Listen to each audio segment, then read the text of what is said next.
Halo semuanya, selamat datang di channel Vivi Arbil. Buat kalian yang baru banget nemuin channel ini, please tolong ya di subscribe dulu, karena subscribe itu gratis. Dan jangan lupa buat share, like, dan komen juga ya. Terima kasih.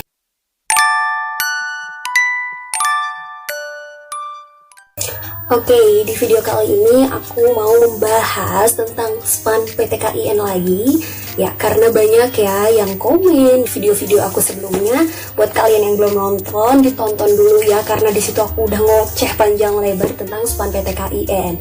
Karena di video kali ini aku cuma mau membahas tentang nilai dan prestasi aja. Jadi di video kali ini aku mau bongkar nilai orang-orang yang lolos di jalur SPAN PTKIN, termasuk nilaiku sendiri, karena aku juga lolos di SPAN PTKIN tahun kemarin. Hai, jadi ini raport aku ya. This is my report when I was in senior high school. Jadi ini raportnya aku waktu di SMA kemarin, di MA kemarin. Aku MA ya, Madrasah Aliyah. Dan aku nggak megang raport teman-temanku karena mereka mengirimkan ke aku juga secara online gitu. Dan penting nggak sih sebenarnya buat tahu nilai ini? Penting-penting enggak ya, soalnya namanya jalur SPAN PTKIN emang jalur yang mengandalkan nilai dan portofolio prestasi kamu selama di SMA kemarin gitu kan. Jadi seenggaknya kamu tahu nih amunisimu itu berapa gitu kan. Dan nggak ada standar pastinya sih harus nilai berapakah, nilai berapakah, karena juga aku nggak tahu ya apakah nilaiku itu tertinggi atau terendah atau ya di tengah-tengah gitu kan. Dan aku punya 3 data nilai itu. Kalau menurutku ini udah jadi contoh yang ya lumayan lengkap gitu ya. Kenapa? Soalnya 3 nilai ini dari jurusan yang beda semua gitu. Jurusan waktu di SMA-nya kemarin itu ada yang anak IPA, ada yang anak IPS, juga ada yang anak IPK atau keagamaan. Jadi dari latar belakang yang beda-beda. Karena nilai yang dimasukin di SPAN PTKIN itu kan nilai MAPEL UN, ya kan? MAPEL UN itu ada 6. Jadi ada matematika, bahasa Indonesia, bahasa Inggris, terus dan 3 peminatan sesuai jurusannya. Yang pasti IPA beda sama IPS juga beda dong sama IPK. Jadi aku ngambil sampel ini. Gimana kalau yang anak SMK? Ya berarti sesuai sama MAPEL apa sih yang diujikan pas biasanya UN gitu. Itu yang dimasukin.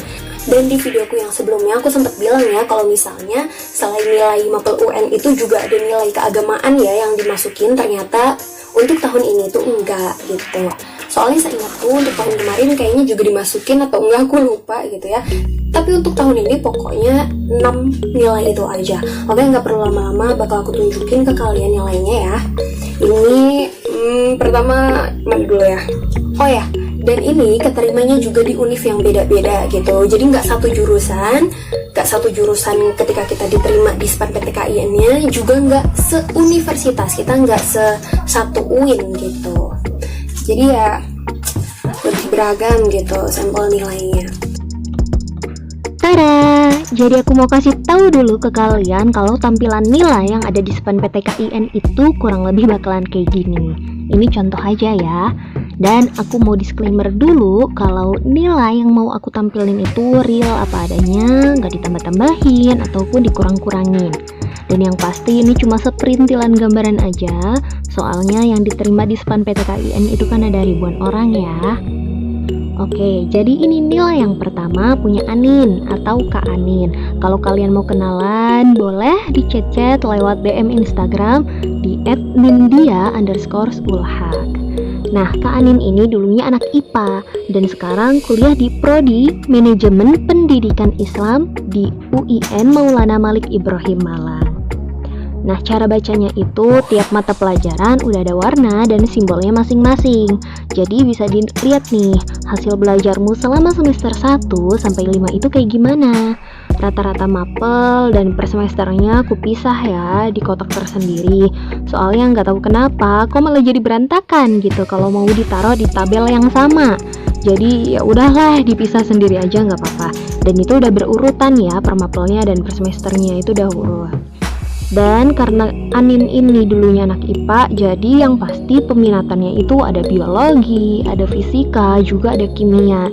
Kalian bisa lihat di layar ya, itu nilainya gimana, kayak gimana. Dan nih aku mau kasih tahu ke kalian kalau nilai yang stabil itu bukan berarti sama plek ya tiap semesternya. Misalnya di semester 1 kamu dapat nilai 85 untuk pelajaran apa gitu misalnya. Terus-terusan gitu sampai semester 5 dapatnya selalu nilai 85. Menurutku itu susah banget buat dapat nilai kayak gitu. Kenapa? Soalnya guru di setiap semester itu kan biasanya beda-beda. Juga bobot materinya itu beda semester ya beda dong. Jadi sebenarnya kalau nilai naik turun itu wajar, asal nggak jauh-jauh bedanya. Paling ya cuma beda beberapa poin aja gitu kan. Terus ini ada nilainya aku. Masih sama ya cara bacanya. Dan dulu aku itu anak IPS. Jadi mapel peminatannya pastinya ada sosiologi, ekonomi, sama geografi. Dan sekarang aku kuliah di Prodi Komunikasi dan Penyiaran Islam UIN Syarif Hidayatullah Jakarta. Oh ya, buat grafik-grafikan kayak gini itu sebenarnya isengan aku aja sih waktu dulu di pesantren. Karena aku nggak bawa gawai atau gadget apapun, jadi aku bikin manual aja di kertas. Ngitungnya pun manual, nggak pakai kalkulator. Tujuannya buat apa sih? Jujur ya, dulu itu aku nggak tahu mau masuk jurusan apa. Jadi ya gimana deh caranya aku berusaha buat mengukur dan memahami kemampuan, minat, dan bakat diriku sendiri. Selain tanya-tanya ke teman-teman terdekat, konsultasi ke guru, aku juga nyoba buat review hasil belajarku sendiri nih. Dan ya kayak gini emang gak ngejamin apapun ya, gak menjamin apa-apa. Tapi anggap aja iseng-iseng berhadiah gitu. Mungkin kalau kalian mau coba juga boleh banget ya, biar kalian lebih paham tentang kemampuan diri kalian sendiri. Oke, gak pakai lama, aku mau lanjut aja ke nilai selanjutnya. Kalau kalian ngerasa ini kecepatan, bisa di pause dulu, kalian analisis dulu nilainya ya, dilihat dulu. Aku yakin kalian pasti bisa bacanya gitu kan. Terus ini ada nilai temanku juga. Kita sebut aja hamba Allah ya. Karena dia nggak mau identitasnya diungkap.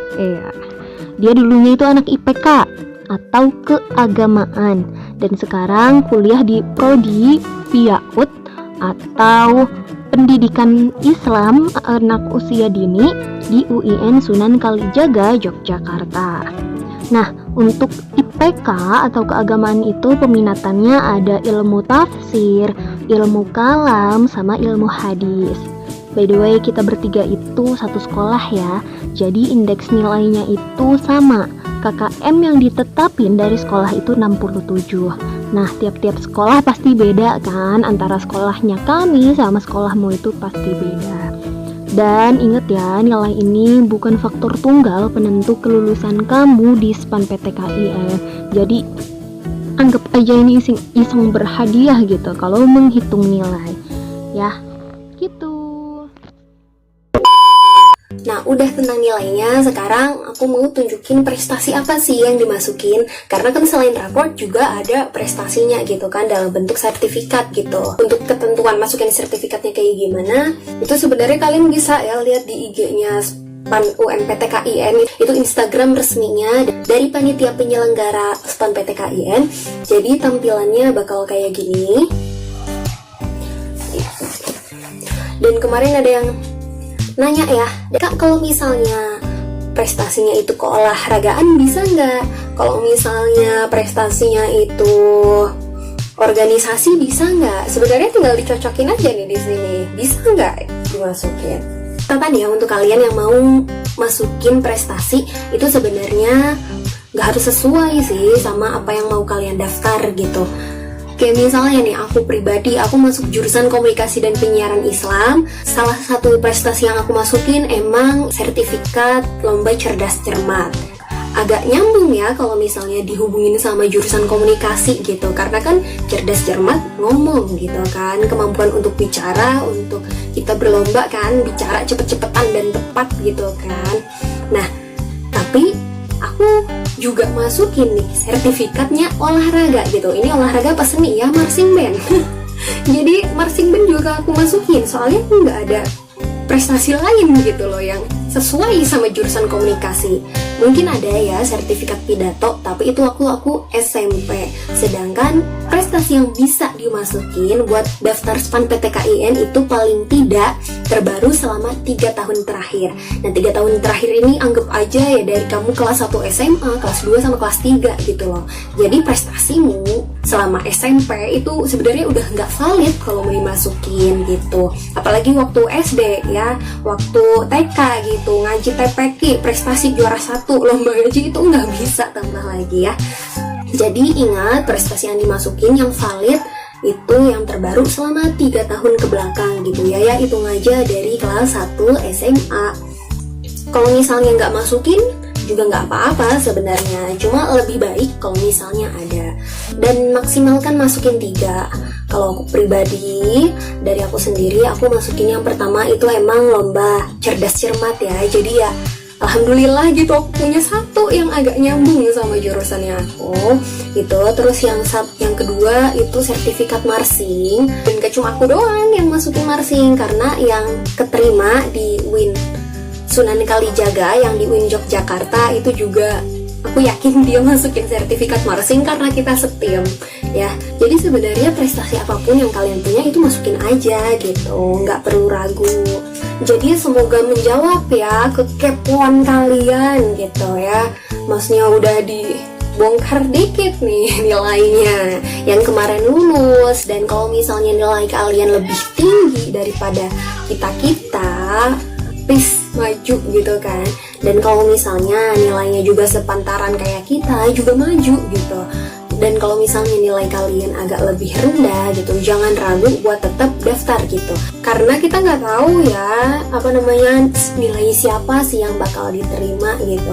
Karena SPAN PTKIN itu nggak cuma tinggi-tinggian nilai, tapi juga dilihat prestasinya, indeks sekolah kamu gimana. Apalagi kalau misalnya kamu punya kakak alumni dari sekolah kamu yang ada di universitas itu dan dia itu berprestasi, jadi kan pihak univ bakal mikir kayak, wah kakak kelasnya aja hebat gitu, berarti sekolah lulusan sini siapa tahu gitu, oh ini ada yang daftar, diterima gitu.